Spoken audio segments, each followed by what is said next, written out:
નમસ્કાર વિદ્યાર્થી મિત્રો, તપોવન ગ્રુપ ઓફ સ્કૂલ દ્વારા હું અજયભાઈ સાવલિયા આપનું હાર્દિક સ્વાગત કરું છું. વિદ્યાર્થી મિત્રો, આવનારી મે 2021માં લેવાનારી પરીક્ષા માટે ધોરણ 12 કોમર્સના વિદ્યાર્થીઓ માટે તપોવન ગ્રુપ ઓફ સ્કૂલે 29 મોસ્ટ આઈએમપી પ્રશ્નપત્રો તૈયાર કર્યા છે, જેમાંથી આજે આપણે પેપર નંબર 2 ઇંગ્લિશ વિષય એનું સોલ્યુશન કરશું. અને આ વિડિયો લેક્ચર તમે શાંતિથી જોશો, સાંભળશો અને એમાંથી ઘણું શીખશો એવી આશા રાખીએ. તો ચાલો આજે પેપર સેટ 2નો ઇંગ્લિશ વિષયનો વિડિયો સોલ્યુશન શરૂ કરીએ. નમસ્કાર વિદ્યાર્થી મિત્રો, તપોવન ગ્રુપ ઓફ સ્કૂલમાં આપનું સ્વાગત છે. આજે આપણે ઇંગ્લિશ સેકન્ડ લેંગ્વેજ જેનો કોડ છે 013.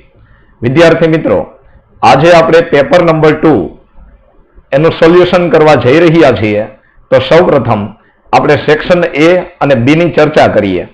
તો સેક્શન એ એનો પહેલો પ્રશ્ન, ટ્રુ ઓર ફોલ્સ.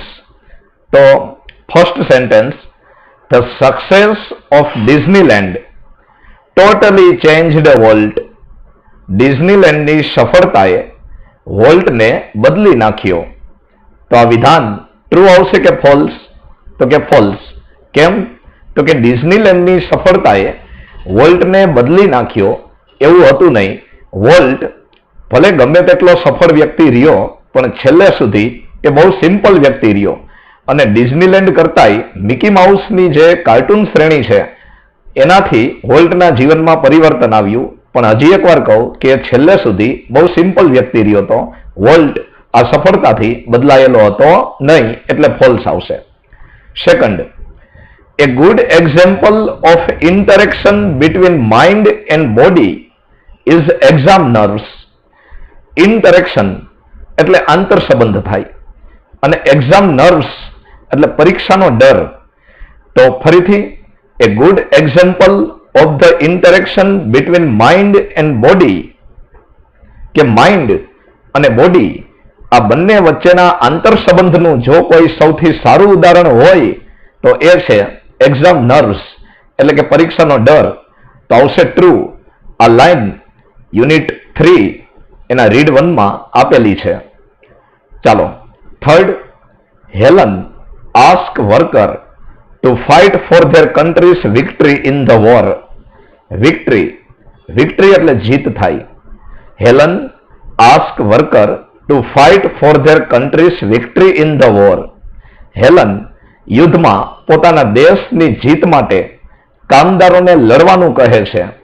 તો આ વિધાન આવશે ફોલ્સ, કારણ કે હેલન પોતે જે સ્પીચ આપે છે એ સ્પીચમાં એ અમેરિકન ગવર્મેન્ટને કામદારોનું શોષણ કરવાની અને કામદારોને યુદ્ધમાં મોકલવાની જ ના પાડે છે.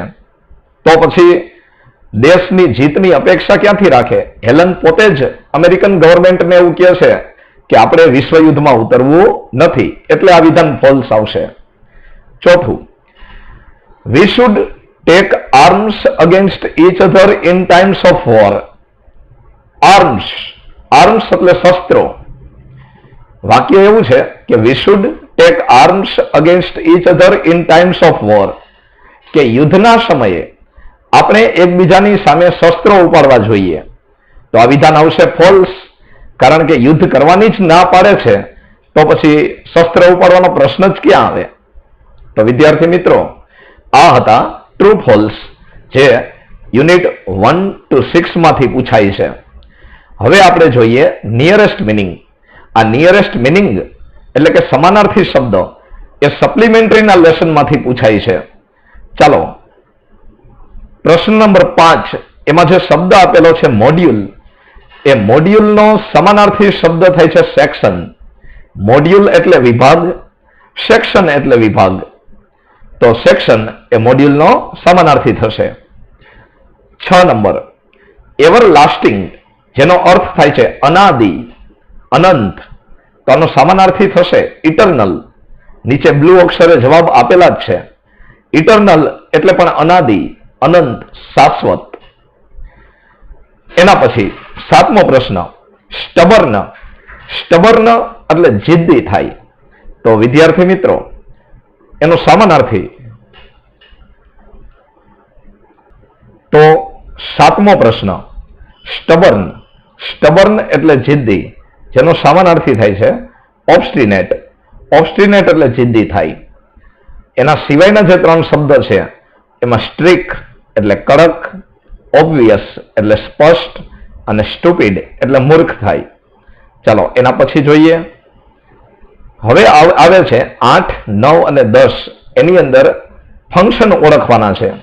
જે વાક્ય આપણને આપેલા છે એના ફંક્શન. તો પ્રથમ વાક્ય આઈ વિશ આઈ હેડ વિંગ્સ. હું એવી ઈચ્છા રાખું કે કાશ મારી પાસે પાંખો હોત.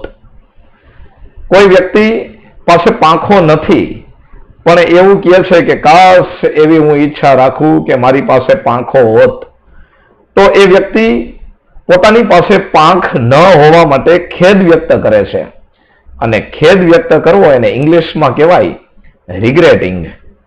એટલે 8મા વાક્યની સામે ફંક્શન આવશે રિગ્રેટિંગ. 9 નંબર ગુડ મોર્નિંગ સર. હવે જ્યારે કોઈ વ્યક્તિ good morning, good afternoon, best of luck આવા શબ્દો બોલે ત્યારે એકબીજાને શુભેચ્છા આપતા હોય અને શુભેચ્છા એને કહેવાય ગ્રીટિંગ્સ. આગળ Vadnagar is the place. Vadnagar એ જગ્યા છે where PM Modi was born, કે જ્યાં પીએમ મોદી જન્મેલા હતા. તો વિદ્યાર્થી મિત્રો અહીંયા એક જગ્યાની વાત થઈ છે વડનગર, અને એ જગ્યાનું વર્ણન કરવા માટે આ શબ્દ આપેલો છે વેર. તો જ્યારે જગ્યાની વાત કરવાની હોય, વેર આપેલું હોય તો આપણું ફંક્શન આવશે ટોકિંગ અબાઉટ પ્લેસ, જેને આપણે હાઇલાઇટ નથી કર્યું એ. ચાલો તો અહીંયા આપણે 1 થી 10 પ્રશ્નો પૂરા કર્યા. હવે આપણે રિસ્પોન્ડ ધ સેન્ટેન્સ જોઈએ. તો 11 નંબર રીટા કહે છે શિવાનીને, ડુ યુ નો, શું તું જાણે છે કે why Ashish went to London, કે આશિષ લંડન શા માટે ગયો. રીટા શિવાનીને પ્રશ્ન પૂછે છે કે શું તું જાણે છે કે આશિષ લંડન શા માટે ગયો. હવે શિવાની એનો જવાબ આપે છે, પણ એ જવાબ એવી રીતે આપશે કે કાઉન્સની આ સૂચના એક્સપ્રેસિંગ પર્પઝ એનું પાલન થાય.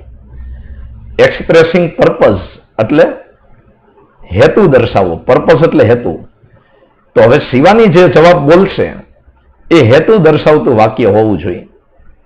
તો ઓપ્શન ડી જવાબમાં એટલે નહીં આવે કે એમાં એઝ આપેલું છે અને એઝનો અર્થ થાય કારણ કે, અને જે શબ્દનો અર્થ કારણ કે થાય એ રીઝન દર્શાવે, પર્પઝ નો દર્શાવે. એટલે ઓપ્શન ડી જવાબમાં નહીં આવે.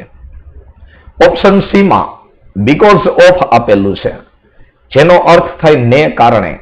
બીકોઝ ઓફ એ પણ રીઝન દર્શાવે, અને રીઝન દર્શાવતું હોય તો એ કાઉન્સની સૂચના પર્પઝ એનું પાલન થતું નથી. ઓપ્શન બી એમાં સો આપેલું છે બે વાક્યની વચ્ચે, અને સો એ રિઝલ્ટ દર્શાવે, પરિણામ દર્શાવે, તો કાઉન્સની સૂચનાનું પાલન થતું નથી. પણ ઓપ્શન એમાં સો ધેટ, કે જેથી, એ હેતુ દર્શાવતો શબ્દ આપેલો છે અને આપણને કાઉન્સમાં સૂચના એવી જ આપી છે કે વાક્યનો જવાબ એવી રીતે આપો કે વાક્ય હેતુ દર્શાવે. તો ચારેય ઓપ્શનમાં હેતુ દર્શાવતો શબ્દ એક જ છે, સો ધેટ. તો એ જવાબ આવશે.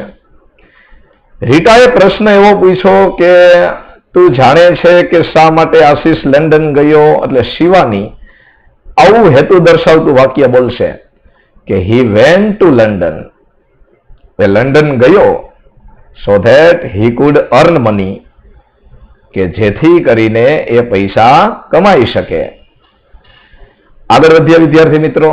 12મો પ્રશ્ન પ્રિન્સિપલ કહે છે why do students prefer only mister Bhatia. વિદ્યાર્થીઓ એ મિસ્ટર ભાટિયાને જ કેમ પસંદ કરે છે. પ્રિફર પ્રિફર એટલે પસંદ કરવું થાય. આચાર્ય ટીચરને એવો પ્રશ્ન પૂછે છે કે વિદ્યાર્થીઓ મિસ્ટર ભાટિયાને જ કેમ પસંદ કરે છે. એટલે ટીચર એ જવાબ આપે છે. હવે ટીચર જે વાક્યનો જવાબ આપશે એ વાક્ય કમ્પેરિંગ કરતું હોવું જોઈએ અને કૌંસની સૂચના એવી આપેલી હોય કે કમ્પેરિંગ એટલે તમારે ડિગ્રીનું વાક્ય શોધવાનું રહે. ડિગ્રીનું વાક્ય કમ્પેરિંગ આ સૂચનાનું પાલન કરવા માટે પોઝિટિવ, કમ્પેરેટિવ કે સુપરલેટિવ ત્રણમાંથી કોઈ પણ ડિગ્રી ચાલે. હવે અહીંયા જે 4 ઓપ્શન આપ્યા છે, ચારે 4 ઓપ્શનની શરૂઆત વેરી ફ્યુ થી થાય છે અને વેરી ફ્યુ થી જે વાક્યની શરૂઆત થતી હોય એ પોઝિટિવ ડિગ્રીનું વાક્ય હોય. અને મેં તમને એ જ કીધું કે કમ્પેરિંગ એવી સૂચના આપેલી હોય તો ડિગ્રીનું હોવું જોઈએ અને અહીંયા તો આપણને 4 વાક્ય પોઝિટિવ ડિગ્રીના આપેલા છે. હવે એમાંથી સાચું વાક્ય કયું છે એ આપણે જોઈએ. ડી જવાબ એટલા માટે નહીં આવે કે એઝ અને એઝની વચ્ચે વેલ આવવું જોઈએ, એની બદલે વેલનું કમ્પેરેટિવ આપ્યું છે બેટર અને વેરી ફ્યુ થી શરૂ થતું વાક્ય પોઝિટિવ ડિગ્રીનું હોય. હવે પોઝિટિવ ડિગ્રીમાં કમ્પેરેટિવ ક્યાંથી આવે? ઓપ્શન સી એટલા માટે નહીં આવે કે ચાલો એઝ અને એઝની વચ્ચે તો વેલ આપેલું છે પણ ભૂલ ક્યાં છે તો કે આ વાક્યનો કર્તા વેરી ફ્યુ ટીચર્સ આપેલું છે. કર્તા ટીચર્સ એ બહુવચનમાં છે જુઓ, અને કર્તા બહુવચનમાં હોય તો અહીંયા ટીચ ક્રિયાપદની પાછળ ઈએસ નો લાગે, ક્રિયાપદનું મૂળ રૂપ આવે. એવો સાદા વર્તમાનકાળનો રૂલ્સ છે. હા, ક્રિયાપદની પાછળ ઈએસ પણ લાગે પણ કર્તા હી, સી કે ઈટ હોય તો જવાબ સી આવશે નહીં, કારણ કે ટીચની પાછળ ઈએસ લગાડેલું છે. જવાબ બી એટલા માટે નહીં આવે કે એઝ અને એઝની વચ્ચે વેલનું સુપરલેટિવ બેસ્ટ આપેલું છે અને બેસ્ટ આપેલું હોય તો એ તો સુપરલેટિવ કહેવાય અને વેરી ફ્યુ થી શરૂ થતું વાક્ય એ પોઝિટિવ ડિગ્રીનું હોય તો પોઝિટિવ ડિગ્રીમાં સુપરલેટિવ ક્યાંથી આવે? અને ઓપ્શન એ જવાબ બધી રીતે સાચો છે, જેમાં કર્તા બહુવચનમાં છે, એની સાથે ક્રિયાપદનું મૂળ રૂપ ટીચ આપેલું છે, એઝ ની વચ્ચે યોગ્ય ક્રિયા વિશેષણ વેલ આપેલું છે અને ગુજરાતી એવું થાય છે કે બહુ ઓછા શિક્ષકો મિસ્ટર ભાટિયા જેટલી સારી રીતે શીખવે છે. તો આ છે પોઝિટિવ ડિગ્રીનું વાક્ય અને એ સાચું વાક્ય. બાકીના 3 વાક્ય પોઝિટિવ ડિગ્રીના હતા પણ ખોટા વાક્ય હતા, એટલે જવાબમાં નહીં આવે. ચાલો એના પછી 13મો પ્રશ્ન લઈએ. The cleaner your house is.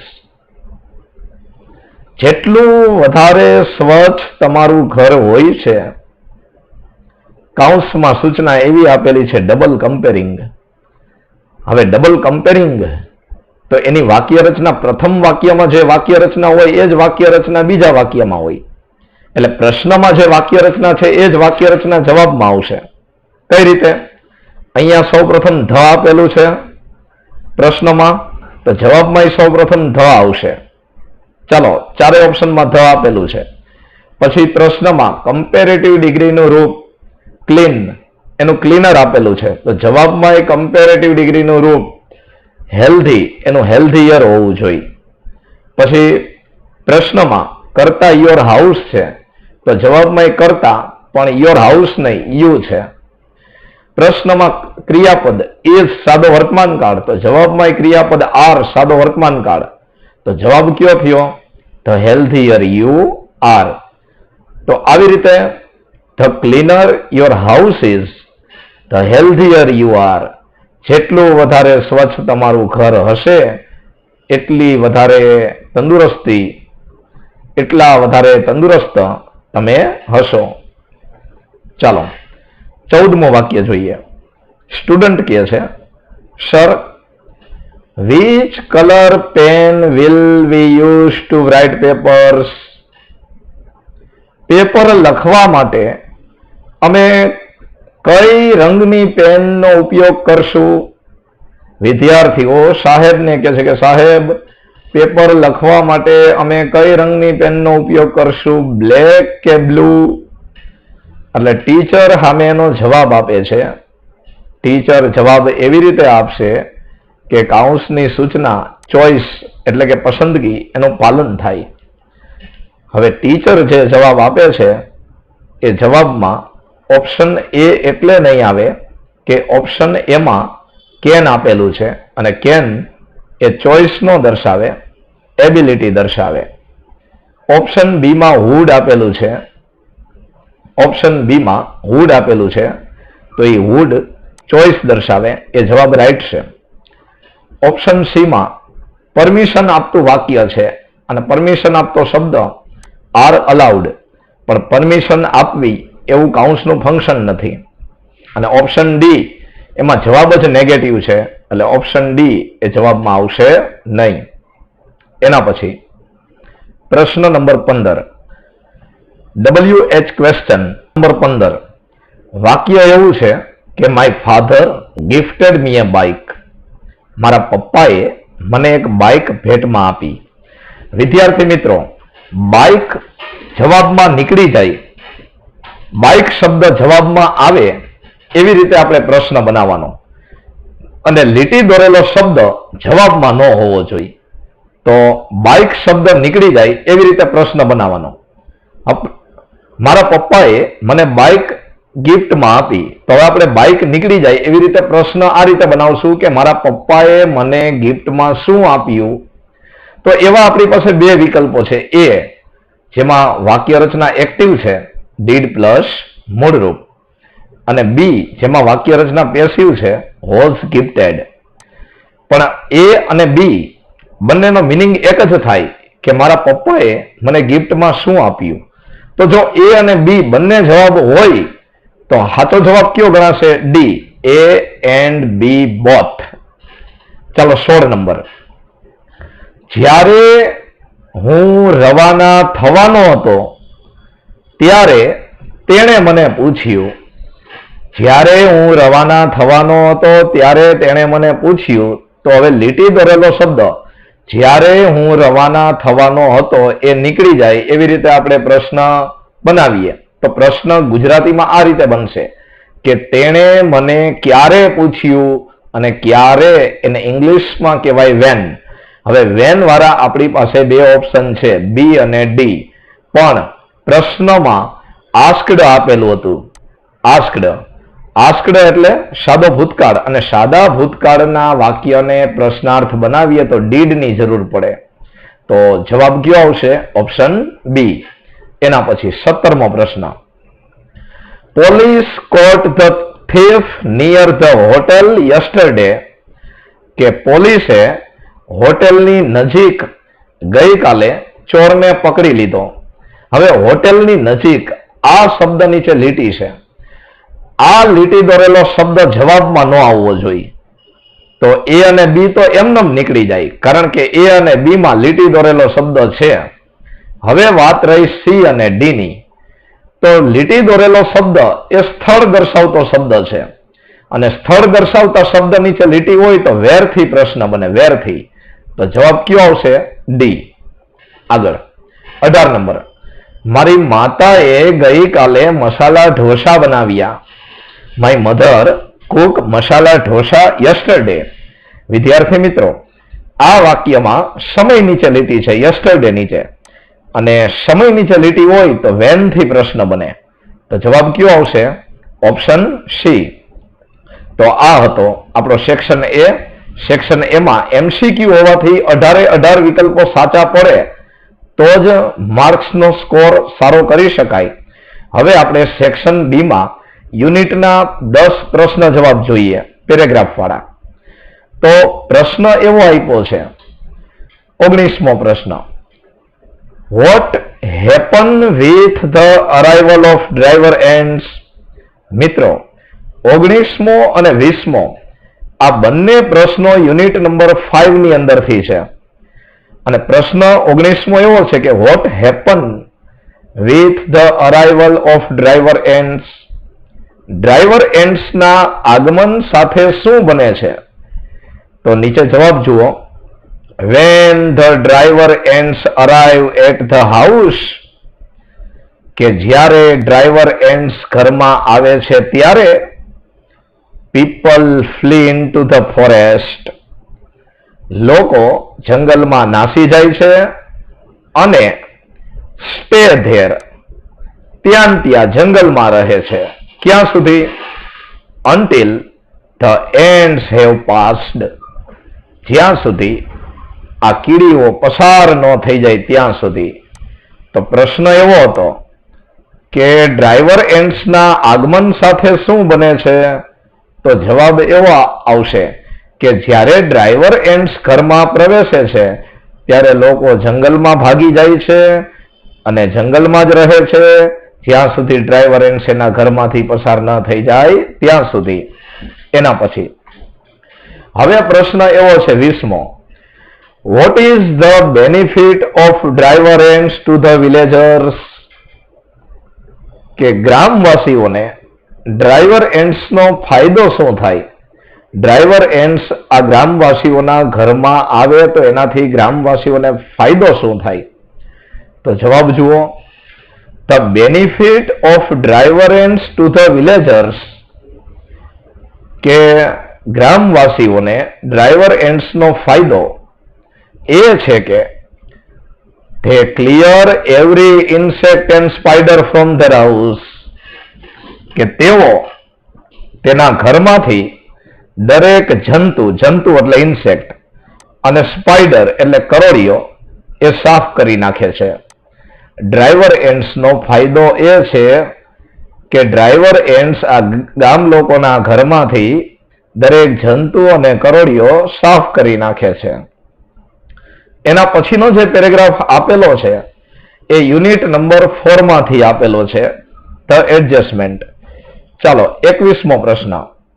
પ્રશ્ન એવો છે, વોટ વોઝ નાના સફરિંગ ફ્રોમ, નાના શેનાથી પીડાઈ રહ્યા હતા? તો આપણને બધાને સ્ટોરી ખબર છે કે નાના એક માનસિક અસ્થિરતા વાળા રોગથી પીડાઈ રહ્યા હતા. જવાબ આ રીતે આવશે, Nana was suffering from a sort of dissociative personality disorder, કે નાના dissociative personality disorder આ રોગથી પીડાઈ રહ્યા હતા. વિદ્યાર્થી મિત્રો 21મા પ્રશ્નમાં ક્રિયાપદ આપ્યું છે was suffering એટલે કે ચાલુ ભૂતકાળ, તો જવાબમાં પણ was suffering જ આવે, ચાલુ ભૂતકાળ. ખાસ યાદ રાખજો કે પ્રશ્ન જે કાળમાં પૂછે એ જ કાળમાં જવાબ આપવાનો હોય. 22મો પ્રશ્ન. Was there any cure possible for Nana suffering?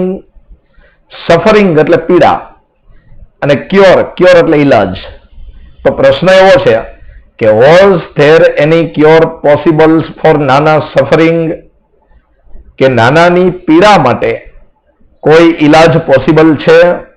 નાનાને જે માનસિક અસ્થિરતા વાળો રોગ હતો એનો ઈલાજ શક્ય છે? તો જવાબ આવશે નો, there was not any cure possible for Nana suffering, કે નાનાની પીડા માટે કોઈ ઈલાજ શક્ય નથી. હવે નાનાની ઉંમર 85 વર્ષની થઈ ગઈ હતી અને આ ઉંમરે એના માનસિક રોગનો ઈલાજ કરવો એ શક્ય નથી. એના પછીનો જે પેરેગ્રાફ તમે કસ્ટમર સર્વિસ રિપ્રેઝેન્ટેટિવ થી જે જોઈ રહ્યા છો એ આપણા યુનિટ નંબર 1 નો પેરેગ્રાફ છે. કેન યુ ઇન્સ્ટોલ લવ આ પાઠનો પેરેગ્રાફ છે. ચાલો આપણે 23મો પ્રશ્ન વાંચીએ. Which file does the customer need to delete? ગ્રાહકોને કઈ ફાઇલ ડિલીટ કરવાની જરૂર છે? તો અહીંયા પેરેગ્રાફમાં જુઓ, એનો જવાબ આપેલો છે. પેરેગ્રાફમાં એનો જવાબ આપેલો છે કે ગ્રાહકોને કઈ ફાઇલ ડિલીટ કરવાની જરૂર છે? તો જવાબ આવશે customer needs two delete selfcritic.exe. ગ્રાહકને સેલ્ફ ક્રિટિક એટલે કે પોતાની ટીકા કરવી આ ફાઇલને પોતાના હૃદયમાંથી ડિલીટ કરવાની જરૂર છે. 24મો પ્રશ્ન. Why should the customer empty recycle bin? ગ્રાહકોએ રિસાયકલ બિન શા માટે ખાલી કરવી જોઈએ? ગ્રાહકોએ કચરા પેટી, જે ખરાબ ફાઇલોને આપણે ડિલીટ કરી હોય એને શા માટે ખાલી કરવી જોઈએ? તો જુઓ હાઇલાઇટ થતું વાક્ય કે ગ્રાહકોએ કચરા પેટીને એટલા માટે ડિલીટ કરવી જોઈએ કે ખરાબ ફાઇલ સંપૂર્ણપણે ચાલી જાય અને પાછી ક્યારેય આવે નહીં, એટલા માટે. તો પ્રશ્નમાં શુડ આપેલું છે, તો જવાબમાં શુડ આવવું જ જોઈએ કે customer should empty the recycle bin to make sure કે self critic is completely gone and never comes back. ગ્રાહકે રિસાયકલ બિન એટલે ખાલી કરવી જોઈએ કે સેલ્ફ ક્રિટિક નામની ફાઇલ સંપૂર્ણ ચાલી જાય અને પાછી ક્યારેય આવે નહીં. આગળ વધીએ. હવે પછીનો તમે જે પેરેગ્રાફ જોઈ રહ્યા છો એ છે યુનિટ નંબર 3 નો પેરેગ્રાફ. 25મો પ્રશ્ન આપણી સામે એવો છે, વોટ હેપન્સ, શું બનાવ બને છે, when the life becomes too hectic. એટલે અતિ વ્યસ્ત. તો જ્યારે જીવન અતિશય વ્યસ્ત બની જાય છે ત્યારે શું બને છે? તો જવાબ આવશે when life becomes too hectic. જ્યારે જીવન ખૂબ જ વ્યસ્ત બની જાય છે ત્યારે we can end up feeling mentally tied in knots. કે આપણે ગાંઠમાં બંધાયેલી લાગણીનો માનસિક રીતે અંત લાવી દઈએ છીએ. નોટ્સનો અર્થ એવો થાય ગાંઠ. તો જ્યારે જીવન એકદમ વ્યસ્ત બની જાય છે ત્યારે ગાંઠમાં બંધાયેલી લાગણીઓનો આપણે અંત લાવી દઈએ છીએ.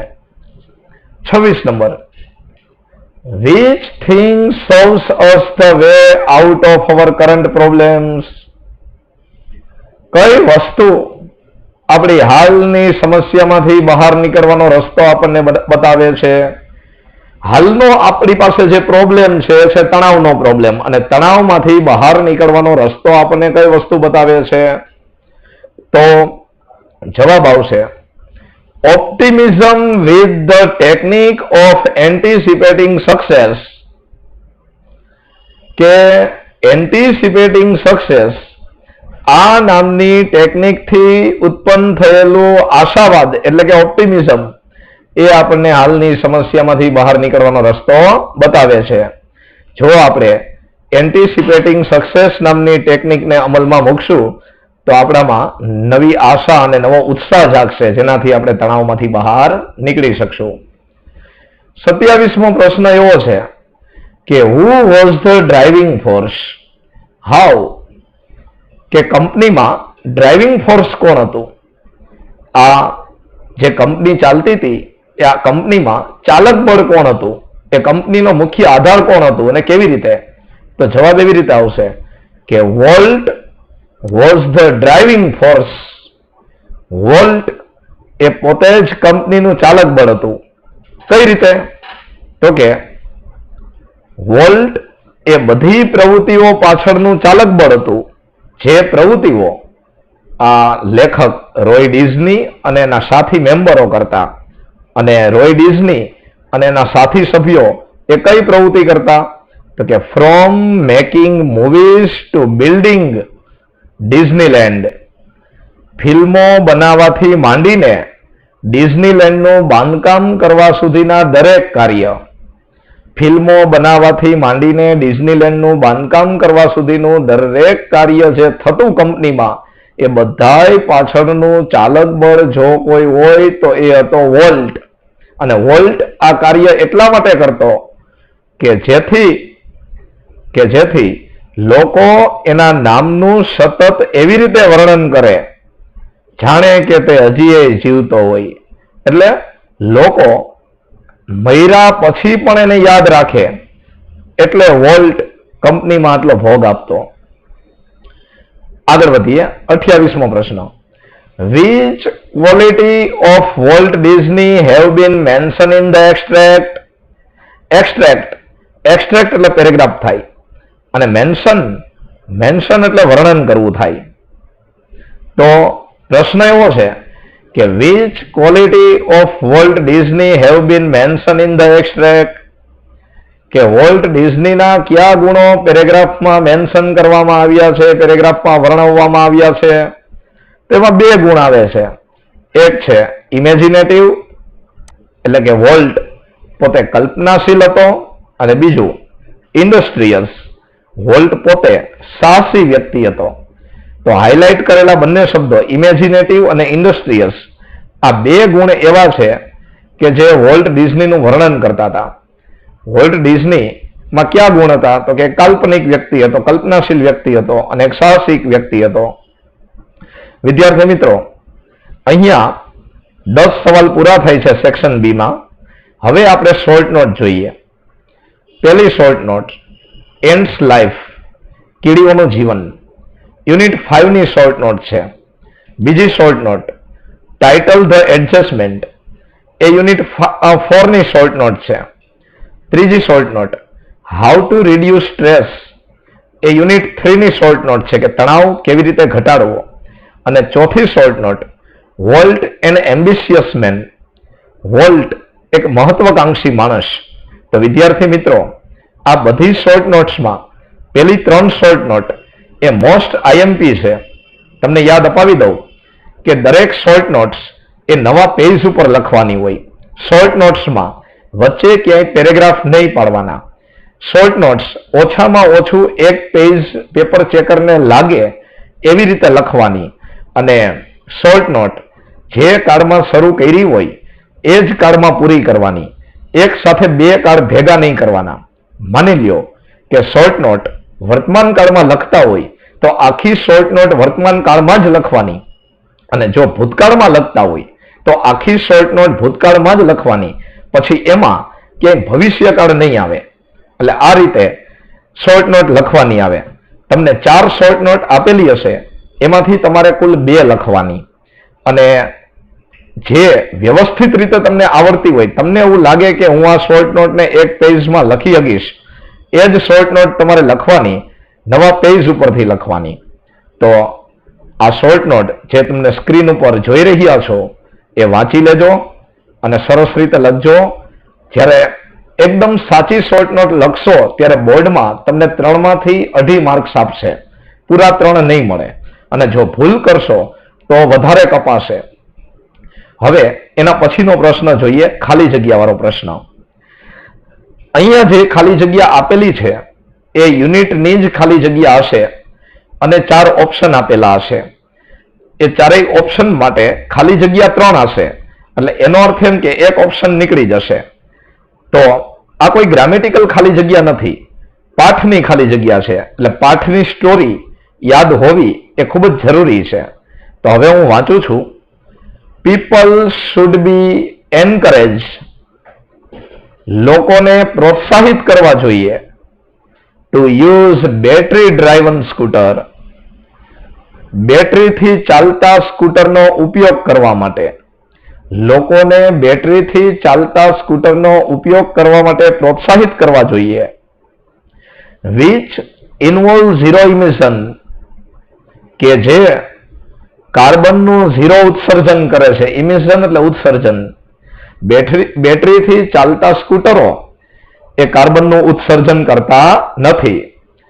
House and office should be constructed, ઘર અને ઓફિસનું બાંધકામ કરવું જોઈએ ટુ રિસીવ નેચરલ સનલાઇટ, કુદરતી સૂર્યપ્રકાશ મળી રહે એવી રીતે, બહારનો સૂર્યપ્રકાશ મળી રહે એવી રીતે ઘર અને ઓફિસનું બાંધકામ કરવું જોઈએ કે જેથી કરીને વીજળી ઓછી વપરાય. We should observe cycle day once in a month, મહિનામાં એકવાર આપણે સાયકલ ડે નું પાલન કરવું જોઈએ. ઓબ્ઝર્વ એટલે પાલન કરવું. તો વિદ્યાર્થી મિત્રો, અહીંયા આપણે સેક્શન એ અને બી ખૂબ સારી રીતે શીખ્યા. હવે પછીના જે લેક્ચર આવશે, વિડીયો લેક્ચર, એમાં આપણે સેક્શન સી ને જોશું. તો અહીંયા આપણે સેક્શન એ અને બી પૂર્ણ કરીએ.